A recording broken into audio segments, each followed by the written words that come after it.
Hi, I'm Russ Ballard, and you're listening to the Voices of Russ Ballard podcast.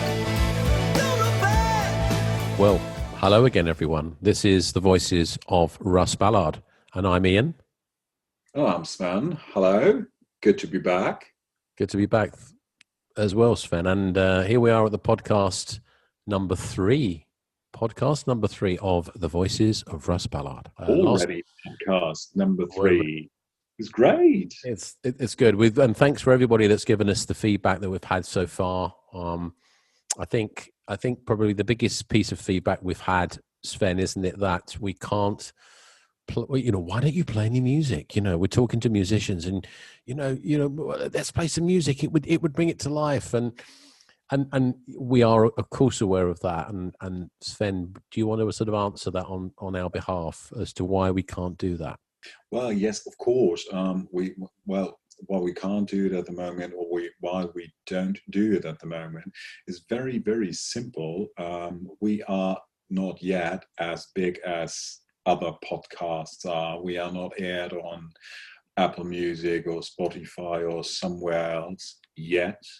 Maybe this will change in the near future, but it's simply for copyright reasons. And we respect the music, we respect the musicians, and we don't want to break any copyright. Unfortunately, at the moment, we are in such a position. We are working on this. It will change over the next couple of podcasts. So we might introduce some more music to you.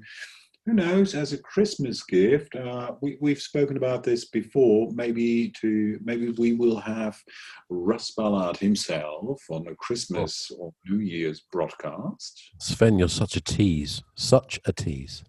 I'm so sorry. Apologies. Well, yeah, and then we could ask him, hey, Russ, can you give us a brand new song? Because he is locked and blocked in his studio for a couple of months now, and he is highly productive, I would say. Yeah, that's it. Yeah, that's going to be good. Well, thanks for that. I think it's worth adding as well that it is our intention at the moment. You can hear the podcast direct on the website, and the link is there. We send out the link every month or every 2 weeks at the moment.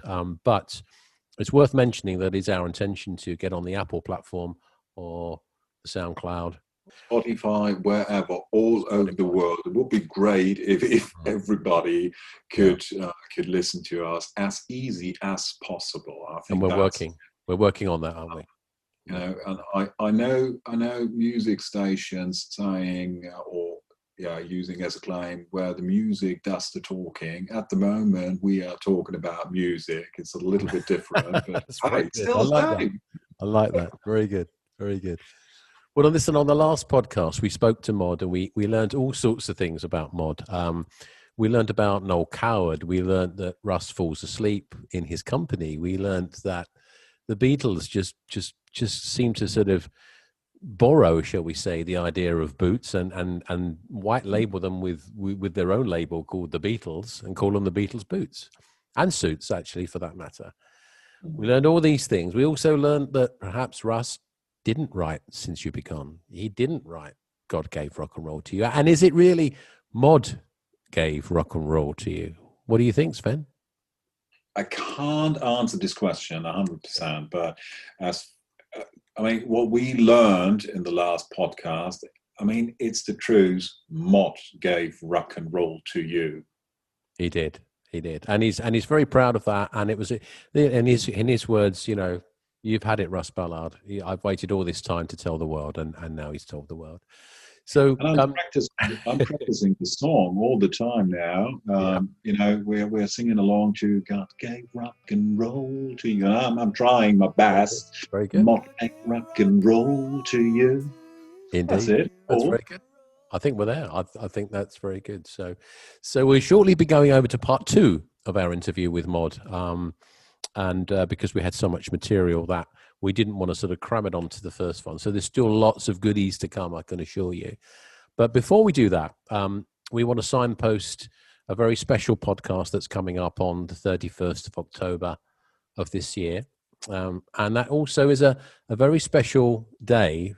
Can anybody think what kind of special? What's special about that day, Sven? Halloween, I was born on Halloween. Na, na, na, na. He's singing a lot today. I've been really impressed. It's the new microphone, I think. That's what it is. It's great, great stuff. So it's Russ's birthday on Halloween, because he was indeed born on Halloween. And so we would normally do the first of the month, but in Russ's honor, we're gonna be going out on his birthday on the 31st of October. Who's joining us on Halloween? Good point. Good point. Well, if I was to say to you, who could fill Russ Ballard's shoes when Russ decided to leave Argent and move on, who could fill Russ Ballard's shoes? Who could that be? What about someone like John Verity, a great player and fantastic singer? Yes, he would be excellent. He has very kindly agreed to us to come on the show, and he's going to be talking to Sven and I very, very soon. And we're very, very excited about JV. So for some people, and again, some feedback we've had on the podcast is for people that perhaps don't know the world, or to quote Sven, the cosmos of Russ Ballard as well. So John Verity did replace Russ in Argent. In actual fact, I saw them on stage when they were a support band. The John Verity band supported Argent in one of the last tours they did. But for those of you that don't know, he hails from Bradford, Yorkshire. 50 years in the business. His roots are firmly in the blues, and he's supported in the early days people like Jimi Hendrix. In fact, he supported Jimi Hendrix on July the 5th, 1970, 2 days after his 21st birthday. He's also supported Canned Heat, Janis Joplin. I mentioned he replaced Russ in Argent, and he's played with the best. He's played with Motorhead, Tank, Ringo Starr, Russ Ballard, Colin Blunstone, Brian Connolly, John Parr, Bow Wow Wow, The Searchers, Keith Emerson, Greg Lake, Mike Rutherford of Genesis, and JV will definitely make some ripples talking about Genesis. So don't forget to turn it on again. Sorry, did I slip a couple of songs in there?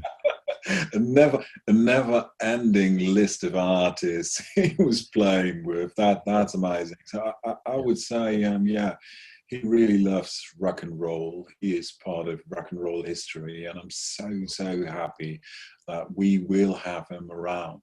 That's great. Great news for us. Great news for the podcast. He's a terrific guy. He's always got time for you, and he's got a great link with many of Russ's early hit singles, but I'm not going to say anything more about that because I'll be spoiling what we talked to him about.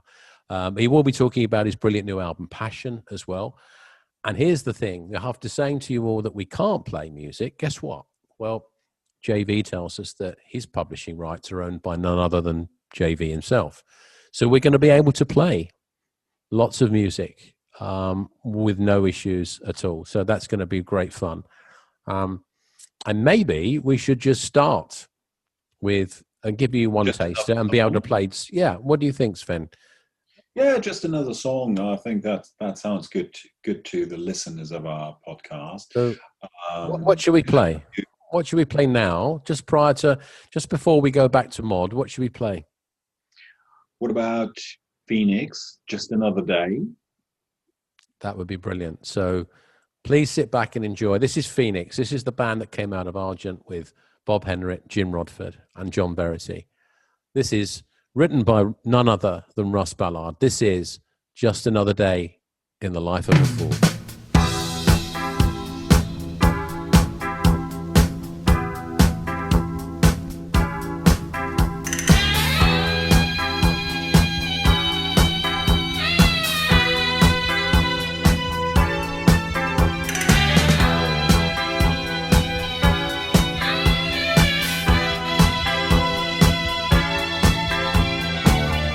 Wake up, it's a new day. Feel the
most of the time.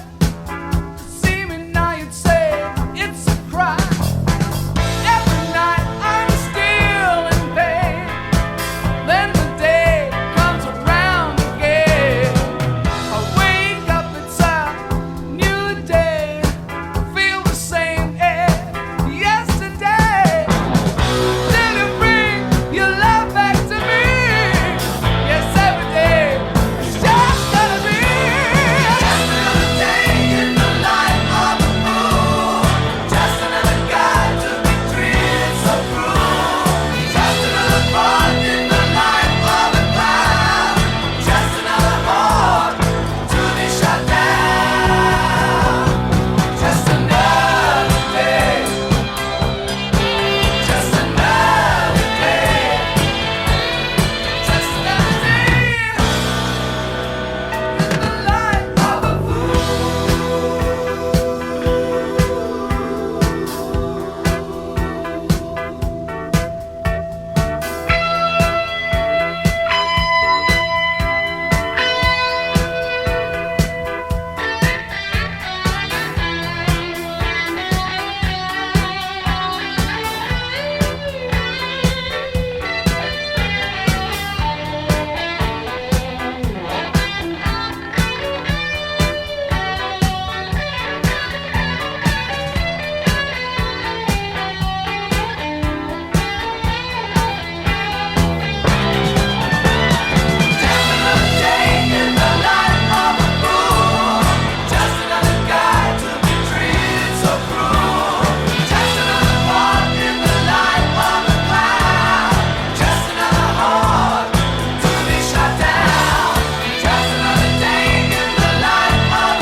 Well, I hope you all enjoyed that. That's a fantastic and catchy track. I think without any further ado, Sven, we're going to go back now to Mod and continue the wonderful interview we did. What do you think? Should we do that? Yeah, let's head over to Mod again. So the man who gave us rock and roll and all the other hits, and this time he tells, I would say, even better stories, some moving stories. I'm really sure that all of you will highly enjoy the podcast number 2 with John Mott Rogan. Here we go. Mod, I've got a quick question for you, and again, we're shifting about here. We're not being boring and keeping it to date order and all that. So let's go back a little bit. I know you've got 2 stories that I'd like you to repeat on here. And I'm just going to say the words tap dancing, all right? I'm going to mention that. And the other one was about a very, very famous female singer who asked you for money once. So there's a couple of stories there that we'd love to hear, and I know everybody would love to hear. So okay. Do you want to? Would you mind sharing those with us? Because I'm very fortunate to get a first hearing of those, and I still fell off my chair. So. No, the strange thing about the tap dancing thing is that when the Roulettes and Adam parted, we went with another company, which we won't go into too much because I didn't think much of them. But anyway, we went with another company, and during this time with them, we did we did a cabaret at a theatre or a club in the north, Warrington. I think you know it, Ian. And it was I was doing tap dancing, and we were doing Russian songs, and we're doing this, and the crowd didn't like what we were doing at all. We were Adam Faith's backing group, and we were a rock band of good repute, and we should have played rock and roll, but we tried to do cabaret. And really and truly, the manager, I can't remember if he actually paid us off, or we began to, instead of being top of the bill, we were second top, third top, fourth top, to bottom top. And then the crowd used to walk out, but when they walked out, we were in front of them. It was so bad, you know, it was so embarrassing, you know. And if you talk to Ross, Bob, or Pete about the Warrington Cabaret, they'll go, oh no, because it was such a bad part of our career, you know. It really was. That was the tap dancing thing. But Sandie Shaw, if you remember, she was actually discovered by Russell, but we were all in the theatre at the time when she was singing with another band. We thought, well, she's got a good voice, and we introduced her to Tell, who then sort of one thing led to another. Evie Taylor, Toll's manager, took her on board, and she became very famous. But we were walking down Oxford Street one day, and she, out of the blue, turned around to me and said, Mod, give me £10. I said, I can't give you £10 because I can't afford to give you £10. That's sort of a good part of my wages. You know, I live miles from home, and now I've got to make ends meet. You know, not ends meet like poor, but I said, no, you can't have it. And she really did a moody, and we didn't speak from that day to this, which is quite amazing. We went to Bob took us to the Houses of Parliament to meet a big fan of ours, strange enough. He's a lord, and we were supposed to have a photo. She was there in the House of Parliament. We were supposed to have a photograph taken, and I wouldn't have my photograph taken with us. So I just walked away, and that was after probably 55 years. So I did bear quite a grudge to that. What a story! Listen, we did a Thank You Lucky Stars on a New Year's Eve, and everybody was on that. The Beatles, Dusty Springfield, everybody, the Hollies, everybody. I couldn't even begin to name everybody because it was a big show. But Dusty Springfield was walking upstairs, a big flight of stairs to the green room upstairs. She had a bottle of vodka in her hand, and I took the vodka from her just for a joke. And she said, "Oh, give me my vodka." She obviously needed a vodka, and I said, "I'll give you a vodka if you give me a kiss." I mean, I didn't know. We didn't know. The world didn't know that Dusty had eventually came out as lesbian, which is fine. But she said, I can't give you a kiss. I just want my vodka. I said, give me a kiss and you get the vodka. So she puckered her lip and closed her eyes so tight, and she give me a kiss, and I give her a vodka. And I wish I'd kept the vodka. The kiss wasn't passionate. Yeah, I can understand. But yeah, I feel sorry for you. I feel sorry for you. Thank you. Yeah, what a sad story. Mod, Yeah, a couple of quick things here for you. So, what's your favourite Adam Faith and the Roulette song? There's only the famous Adam Faith was I can't not say this. When we did the show, the first show we ever did in 1963. During his act, he sang a hit medley, and 1, 2, 3, 4. What do you want if you don't want money? What do you want if you don't want gold? And they would cut from that one to, you've got a face like an angel's face. How about that? And they would go to, poor me. And that's my favourite. That's my favourite Adam Faith and Roulette thing, because when I hear those songs, I'm back on the stage in Sunderland, and I get very euphoric and very, very, I don't know, I suppose soppy emotional. Emotional about it because of my early days, you know. Yeah, they're my favourite songs. And you've just given us the best soundbite that we could ever have wished for when we publicise this podcast, because anybody listening to that rendition is not going to fail but to listen to the podcast. That's brilliant. Okay. Yeah, the fun thing about it is that on our 25th anniversary as Adam Faith and the Roulette, he came to a Broxbourne where we used to live near Ware, and we did a show together, which was fantastic. I mean, after all those times, and he sort of it was just like going back in time. It was quite amazing. We as the Roulette were going to do the show on our own, and nobody knew Adam Faith was going to be there. And I came up with an idea after our set. I was going to say, we were supposed to have Adam Faith here tonight, but blah, blah, blah, and they couldn't make it because of other commitments. So what we'd like to do, this is me speaking on the stage, by the way, with the Roulettes in the theatre. And I said, so what we'd like to do, I'll sing a few Adam Faith songs. So we sang Russell, me, what do you want if you don't want honey? What do you want if you don't? And with that, Adam came on from the wings and pushed me out the way and said, hey, that's my song. And he started it. The theatre, actually I've got goosebumps. The theatre just broke up. They couldn't believe that Adam Faith was on the stage and singing those songs with the Roulettes. It was quite an amazing, emotional moment again. He said to me during the rehearsals for that, he said to me, hey, Mod, he said, you sound more like Adam Faith than I do. That's the honest truth.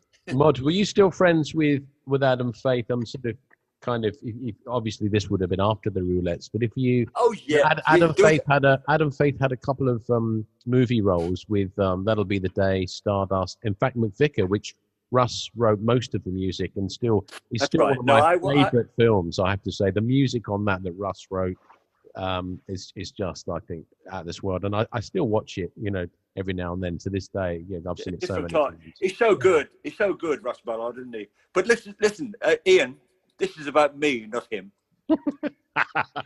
No, so were you still friends with Adam? Did you get invited to the to the premiere of all these wonderful films? No, we didn't go along to that. I was living a different kind of life. Russ was showbiz from the day he was born to the day till now. Gosh, all his life he's been, and he was sort of. I just got on my life. I met a wonderful young lady whose name was Margaret, as you well know now as my wife, and we've got 2 lovely kids, and we've been married for 51 years, and we're as happy now as we were then, but I couldn't stand her then. So your life changed a little bit after the Roulettes finished. Absolutely. Let's move on a little, because obviously the Roulettes was a huge part of your life, but then when the Roulettes broke up, and obviously in a nice way, because you have your Roulettes Christmas lunch every year and always will do. So we do. But what happened? What was next for you in your career after the Roulettes? Talk us through what happened. What did you and Margaret do? What decisions did you make? Reflect a little on that.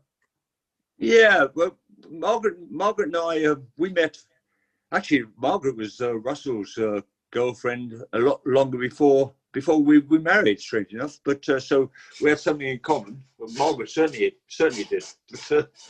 But, we when the Roulettes at first, after the initial sort of I think Russ and Bob went to Unit 4, and we just sort of accepted that things, we'd had a lovely time and we'd just get on with our lives, kind of thing, and Russell was always destined to, particularly Russell, well, and Bob, but Russell particularly was destined to sort of go on and do great things, because I told him recently, I always thought he was quite pleased with my statement. I said, I always thought he was a bit of a white Stevie Wonder. He played all the instruments, and he played them. He didn't only play them; he played them well, and he played them as well as anybody else could play them.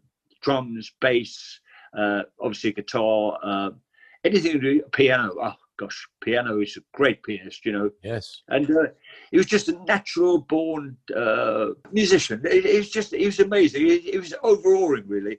And I do say to people, he's the best musician I've ever played with in my life.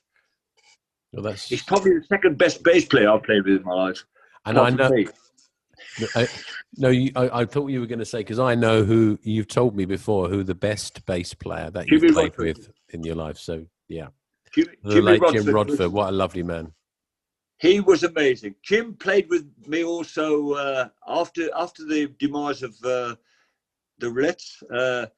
I'd call Jim at any given time. If he wasn't playing with somebody, which he always was, if he had a week, I'd say, Jim, can you help me out? I need to do a gig and I haven't got a bass player.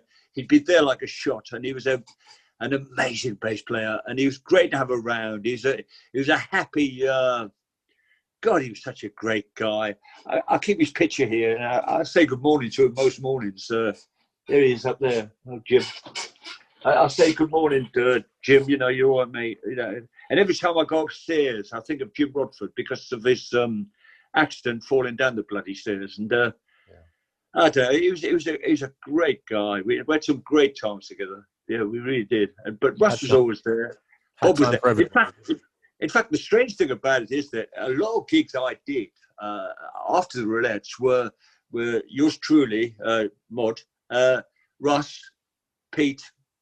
Not Pete, Russ, Bob, and Jim Rodford. So I was sort of the fourth member of their band, and they were the three members of my band. It was quite amazing, really. I had Argent as backing singers, which as you do, wasn't bad. Wasn't bad at all. Wasn't he co-opted to one of your lunches? Jim was co-opted as a member of the Roulettes as a one-off. What do you call it when you're a something member? What's the word? He's not an actual member, but he's anyway. It's part of the band. A guest member. Yeah.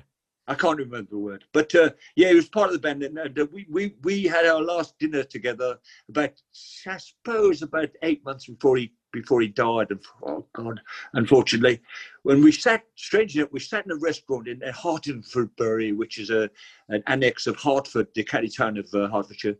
And we had this meal, and we were sitting there talking, as you do, about the past, and this, that, and the other. Now I said to Jim, I said, Jim, do you know, you play at your own bloody funeral, you play for anybody, anywhere. He said, that's what I do, Mod. He said, I just love playing. I love playing. But by saying that, I said, you'll play at your own funeral. 8 months ago, we were at his funeral, which was quite poignant, really. Yeah, I do. Yeah. But he was a great guy. God bless you, mate. I can't give enough praise to Jim. He's a dynamite, a bass playing dynamite. He was fabulous. He could sing. He was everything. He was fabulous. I can't give him enough praise. I hope you're listening, Jim. But I can't give him enough praise. He was fabulous. And we all thought so too. But unfortunately, that was the last. I think that was one of the last times we ever met as well, because he was busy with the Zombies in America all the time. After that, he was very busy playing with the Zombies. But he's a great guy. Jim. He never really liked fame, did he? He was. He didn't. He shunned fame. Shunned fame. He just wanted to play. He played. To put it in a nutshell, they had a memorial thing for him at St Albans Cathedral.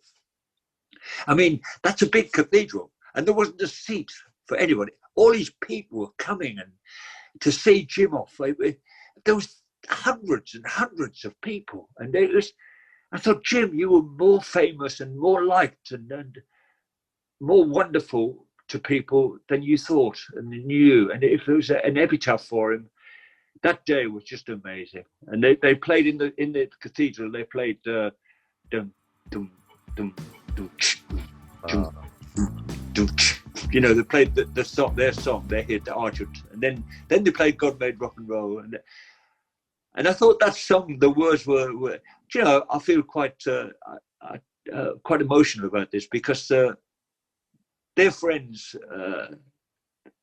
not like buddies or passing strangers in the night or whatever. They're such deep, good friends. You wouldn't know the feeling you get when I'm with Peter and Bob and Pete, Bob and Russ.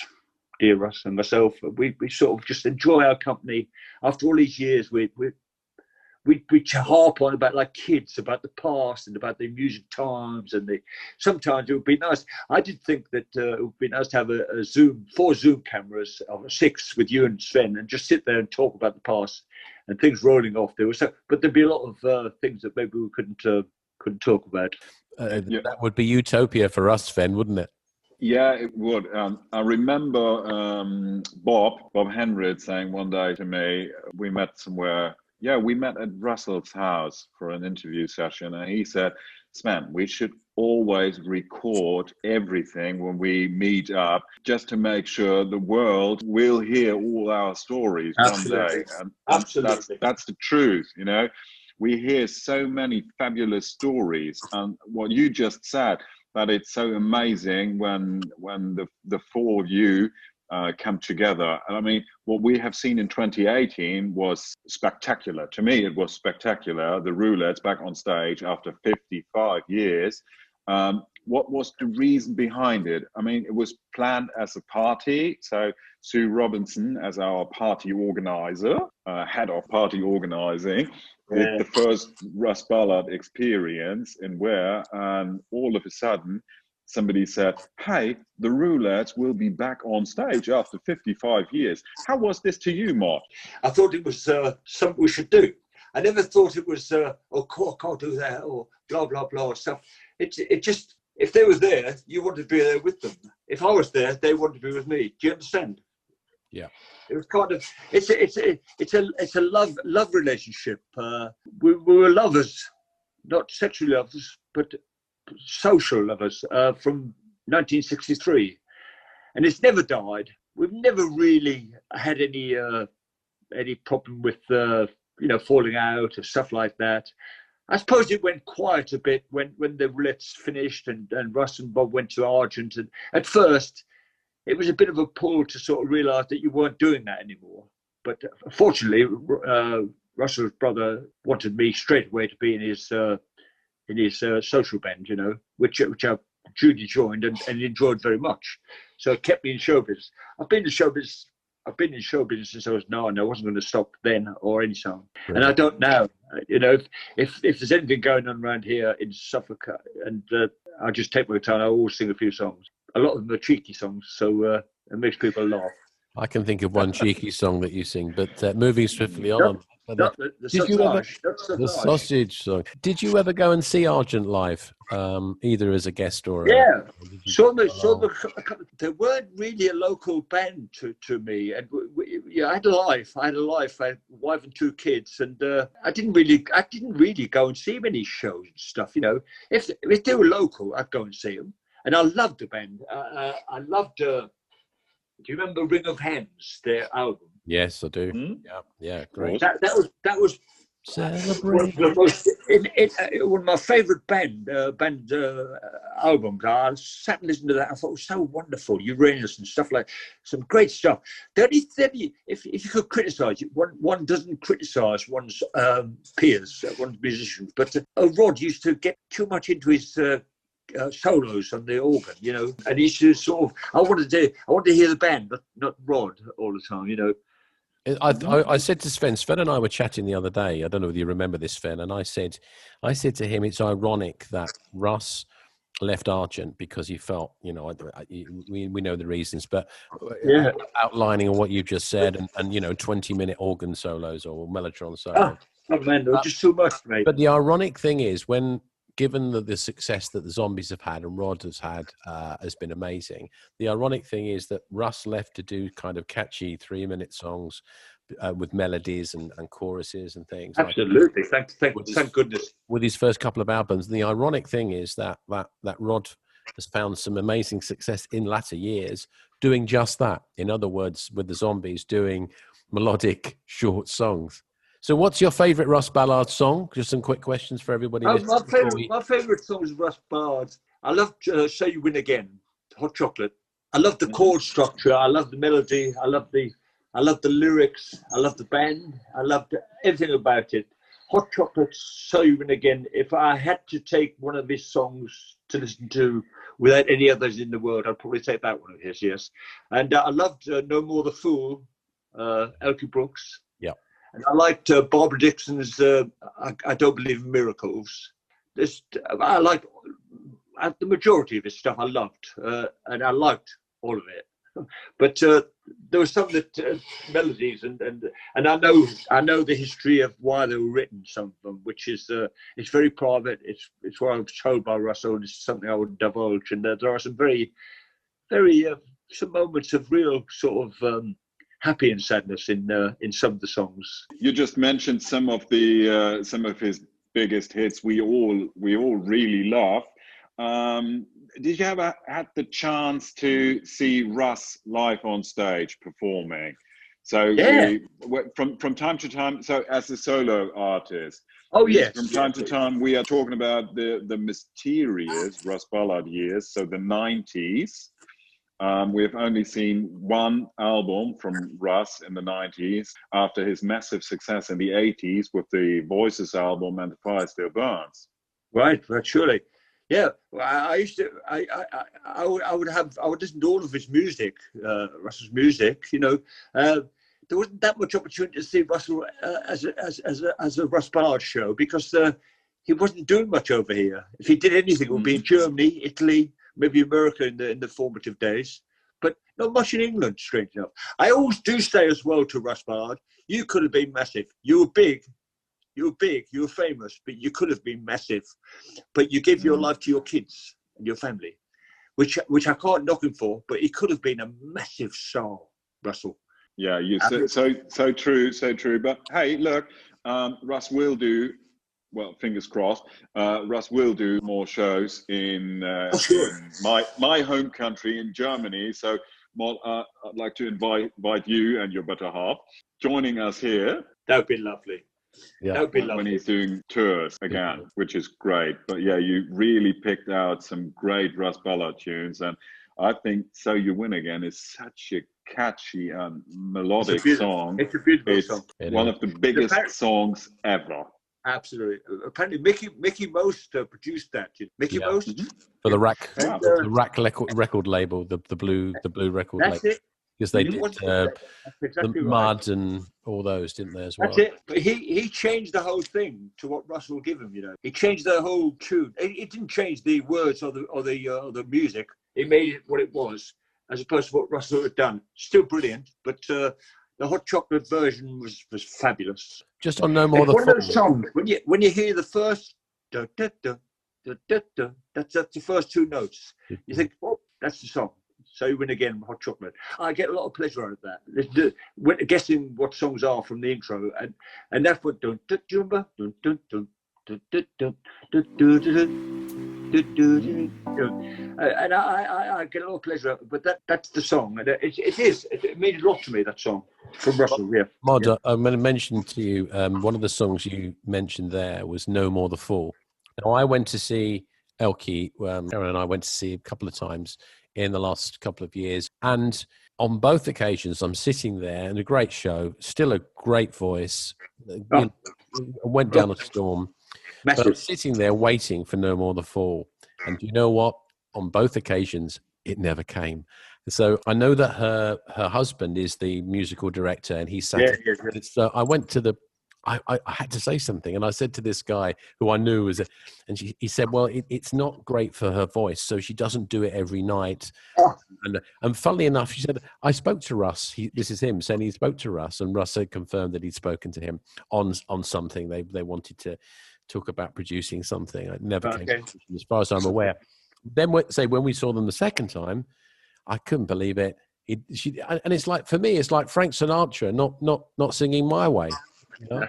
It's like Mod not singing Bad Time, you know. I mean, what's... No, it's like Mod not singing the sausage song. Oh, exactly. Yes, indeed. Of course, the sausage song. Well, listen, I Sven, unless you've got anything to add, I think we should, in terms of saying, we should probably say goodbye and a real big thank you for giving up your Sunday morning, Mod, and I'm sure you're going to make a lot of people smile when they listen to this. And never. I look forward to hearing your work. Listen, it's never, ever a bad time when we're talking to Mod Rogan. Well said, Ian. Well said. Yeah. Thank you very much for Cheers, Sven. Love you lots. Ian, love you lots. Love you more. See you soon. You take care. Pleasure. Look after yourself. We don't have to... Viva le Russell! Viva le Russell! Hold your head up. Hold your head up. That's it. Mod gave rock and roll to you. I like that. Thanks, mate. Cheers. Good to speak to you. Cheers. Bye. All the best. Bye-bye. All the best. Hi, I'm Russ Ballard, and you're listening to the Voices of Russ Ballard podcast.